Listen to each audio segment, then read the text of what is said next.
안녕하세요, 모짜렐라입니다. 지난 9월 12일 제2021년 10월 리미트 레귤레이션이 발표되었습니다. 이번에는 금제 변동이 일어난 카드가 제법 있는 편입니다. 먼저 금지 카드입니다. 올해 금제 중에서 유일하게 금지에 오르게 된 카드가 2장인데요. 첫 번째는 진용왕 더 비스트입니다. 상검이나 후안더리즈 같은 새로운 카드군의 발두, 데스티니 히어로 디스트로이 피닉스 가이를 투입한 여러 덱들의 대두로 인해서 전내계 덱이 압도적인 실적을 보여주고 있지는 못하는 것으로 판단이 되었었는데, 시간이 지나면서 점점 전내계가 픽률이 올라가게 되면서 그들이 게임을 압도적으로 유리하게 풀어나갈 수 있게 해주는 더 비스트를 금지를 먹이게 되었습니다. 다른 금지 카드로는 마종동이 있습니다. 필드마법 하나만으로 상대의 몬스터 위주의 플레이를 완전히 방해할 수 있다는 거에서 지나치게 강력한 파워 카드라는 평가가 많았기 때문에 금지에 오르게 된 것은 잘된 일이라고 생각을 합니다. 이 마종동을 기습적으로 덱에서 바로 발동할 수 있다는 점에서 메타보스가 제한의 자리에 오르게 되었었는데요. 마종동이 금지의 자리에 오르게 되면서 다음 금지에서 어느 정도 완화를 기대할 수 있을 것 같습니다. 다음은 제한 리스트입니다. 제한 카드 역시 2장입니다. 그중 첫 번째는 사이프레임 기어 감마입니다. 지난 7월 리미트 레귤레이션에서 감마가 준제한의 자리에 오르게 되었었는데, 그럼에도 불구하고 턴 제약이 없고 발동 조건만 만족하면은 필드에 몬스터 2장을 불리면서 상대의 효과를 한번 막을 수 있기 때문에 파워가 너무 강력했었던 것은 사실이었던지라 제한의 자리까지 오르게 되었는데요. 파워 자체는 강하기 때문에 투입할 덱들은 여전히 투입할 수 있다고 생각이 되지만, 그래도 이전에 비해서 많은 덱들이 채용할 것 같지는 않다고 생각됩니다. 다른 제한 카드로는 메가로기어 아제우스가 있는데요. 사실 아제우스를 복수 투입하는 덱은 거의 없었기 때문에 크게 의미 있는 금제라기보다는 트리스트론 하이파이버 등 너무 남용되는 것을 막기 위해서 한 장만 사용할 수 있도록 제약을 둔 것 정도에 가깝다고 생각이 됩니다. 다음은 준제한 리스트입니다. 완화가 된 카드 2장, 제재가 된 카드 2장 해서 총 4장이 있는데요. 완화된 카드 중 첫 번째로는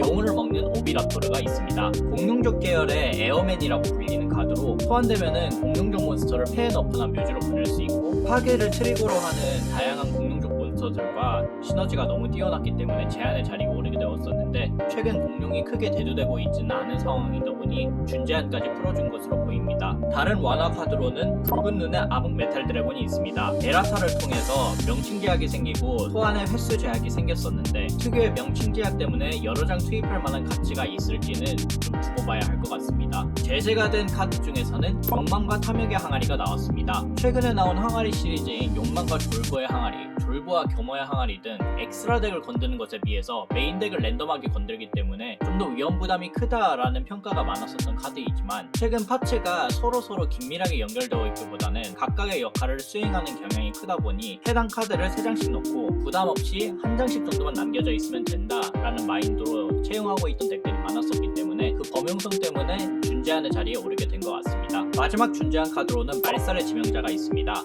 무덤의 지명자를 뒤이어서 또다시 패트랩을 견제할 수 있는 카드가 준제한의 자리에 오르게 되었는데요. 대표적으로 막았던 카드인 원시 생명체 니비로를 견제할 수 있는 수단이 하나 줄어든 것이긴 한데, 최근에 용사 파츠에서 있는 그리폰이 너무나도 니비로에 대한 대처를 훌륭하게 하고 있고, 지명자 시리즈도 두 종류를 각각 2장씩 채용하는 덱들도 적지 않았었던 만큼 얼마나 큰 영향을 미칠지에는 두고 봐야 할 것 같습니다. 마지막으로 제한 해제에 오르게 된 카드입니다. 총 4장의 카드가 제한 해제에 오르게 되었는데요. 미개혁 카드 중에서 미개혁의 내시, 아무래도 미개혁을 투입한 덱이 처음에 출시되었던 만큼 활발하지 않았던 만큼 하나씩 풀어주는 모습으로 보입니다. 두 번째는 셀러맨 그레이트의 속공마법 카드인 셀러맨 그레이트 서클. 덱에서 셀러맨 그레이트를 가져오거나 셀러맨 그레이트의 효과 발동을 안정적으로 통과시켜줄 수 있는 카드였는데요. 역시 셀러맨 그레이트가 그렇게 환경권에서 잘 보이지 않는 덱이기도 하고, 확연한 파워 카드인 가젤에 비해서는 요즘 환경에서는 비교적 흔히 있는 1대1 교환 서치 카드인 만큼 풀어준 것으로 보입니다. 세 번째는 정신 조작입니다.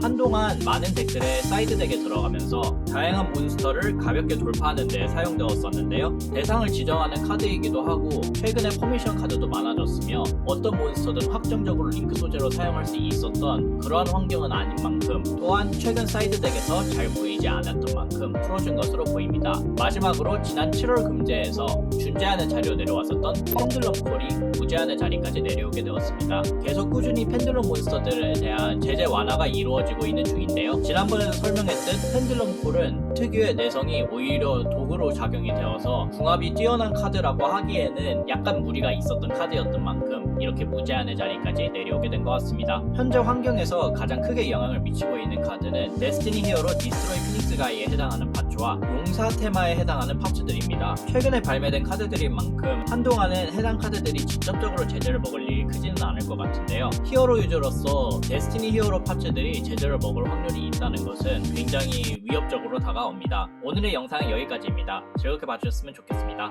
감사합니다.